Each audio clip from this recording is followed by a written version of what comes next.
Thank you, Cahir, and thank the Minister for taking this debate. It was originally due to be last Thursday, as you know. This year, St Christopher's in Longford celebrate 50 years in operation. It was founded by parents and friends of people with intellectual difficulties and provides a community-based, high-quality, efficient and innovative service to the people who use the service, based on identified individual needs, enabling these people, our citizens, to reach their full potential. The centre is renowned locally and nationally for its excellence. One example of the service provided is Marion Avenue, a 6-bedroom purpose-built community home in Ballymahon, opened in November 2011, home to 6 people with varying levels of sensory, physical and intellectual disability. Residents are supported to learn new skills such as cookery and money management, and an integral part of daily activities of a household. They are encouraged and supported to access resources and activities within their community, and the residents are supported to ensure their independence is promoted and developed at all times. However, St Christopher's is facing a severe cash crisis, and there is genuine concern, Minister, for the future of St Christopher's could reach crisis point this year due to a deficit of almost €500,000 people, or €500,000. There's almost 3,000 people, mothers, fathers, children with disabilities, men and women with disabilities, business community, religious leaders, all out last Friday in torrential rain and awful weather conditions due to the level of concern that's out there for St Christopher's. Since 2008, Minister, they have absorbed cuts totalling 700,000. Thank you, Deputy. And the majority of these cuts were implemented through various efficiencies, but there are no more efficiencies, Minister. There are 500,000 in the red, and they urgently need government intervention to ensure that the HSC engage in a meaningful manner to ensure that this additional funding is made available so that St Christopher's can carry on the good work that they have done for the past 50 years and provide a critical service for the service users who are currently using it. Thank you. And I'm pleased to take this opportunity to outline the Government's position on the matters raised by the deputies. I'm also taking this debate on behalf of Minister State Lynch. Under the Health Act of 2004, the Health Service Executive is required to manage and deliver, or arrange to be delivered on its behalf, health and personal services, including disability services. St Christopher's provides disability services locally on behalf of the HSE that are subject to service arrangements, which are monitored and reviewed at quarterly meetings with the HSE's Disability Management.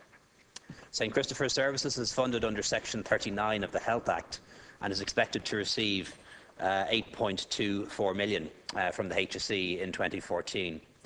Like all non-statutory providers, St Christopher's is responsible for the management of its resources within the allocated funding. The HSE has been notified by St Christopher's of its financial difficulty, particularly in relation to services at Marion Avenue, Ballymahon and Morley House, Longford. I've been assured by the HSE that it is working closely with the Board of Directors of St Christopher's to address their funding concerns. A number of measures to reduce the funding deficit have been proposed, and meetings are ongoing in this regard. The HSE is committed to working with St Christopher's to assist them to find efficiencies within their service and therefore come in on budget. I've been assured that the HSE's priority is to support adults and children and their families who rely on disability services provided by St Christopher's in the Longford-Westmeath area, and to ensure that a sustainable service will be in place for the future. The Programme for Government committed to putting national standards for residential services for people with disabilities on a statutory footing to ensure that services could be inspected by HIQA, the Health Information and Quality Authority. The introduction of registration and inspection presents significant advance in terms of developing consistent and high-quality services for people with disabilities in residential services, including St Christopher's. The purpose of the regulations is to safeguard and support the delivery of person-centred care to vulnerable people of any age who are receiving residential care services, and ensure that their health, well-being and quality of life is promoted and protected. This will empower providers to deliver even higher quality services in future. Thank you, Minister. Deputy Troy. Thank you. Well, Minister, you said it's the responsibility for the management to work within the resources of the allocated funding. But this does not take account of the additional staff needed over the last number of years due to the rehabilitative nature of the patients in these houses. These patients are getting older, their disability is getting worse, and the management and staff had to hire additional staff to ensure that there was a safe level of service being provided. And HICWA recently carried out a monitoring inspection of St Christopher's, and they have deemed that the staffing levels at all facilities are adequate. So they're not above or below, they're just adequate. You talk, Minister, about the HSC engaged with the management of St Christopher's. The last contact St Christopher's had from the HSC before Monday gone was on August the 5th. So over 2 months elapsed, there was no contact. No contact. And do you know what the proposal was from the HSC? Was to take these patients out of their homes and put them in under the fair deal schemes in nursing homes. Thank you, Deputy. That does not make economic sense, and it certainly does not make sense to take these individuals, these people with special needs, these people with a disability who cannot stand up for themselves, to take them from their own homes and put them into a nursing home and wait 15 weeks for the fair deal scheme to be approved. Can I ask, Minister, please intervene and ensure at the very minimum that the HSC engage in a very real and meaningful way with the Board of Directors to St Christopher's. Thank you, they have proved they can provide a cost-effective, efficient service over the last number of years. They have absorbed 700,000 in cuts and continue to provide an invaluable service to the people who use it. Please let the HSC engage in a real and meaningful manner with the Board of Directors.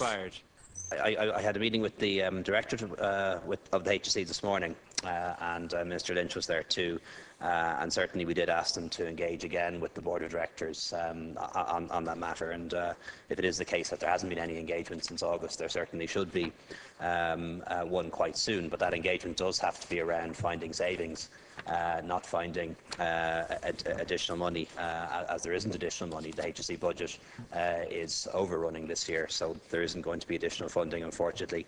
And as Deputy Bannon will, of course, be aware, the HSC gets its funding from what is voted to it by the Oireachtas.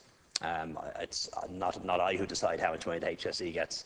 It's the Oireachtas, and the budget voted to the HSC was voted by the Oireachtas, of which he is, of course, a member.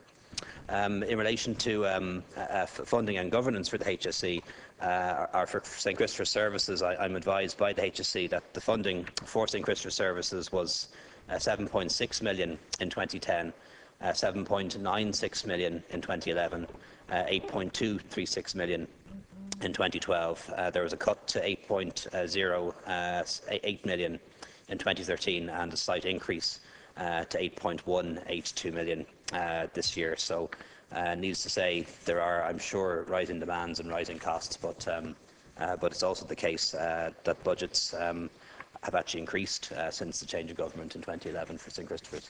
Thank you very much, Minister.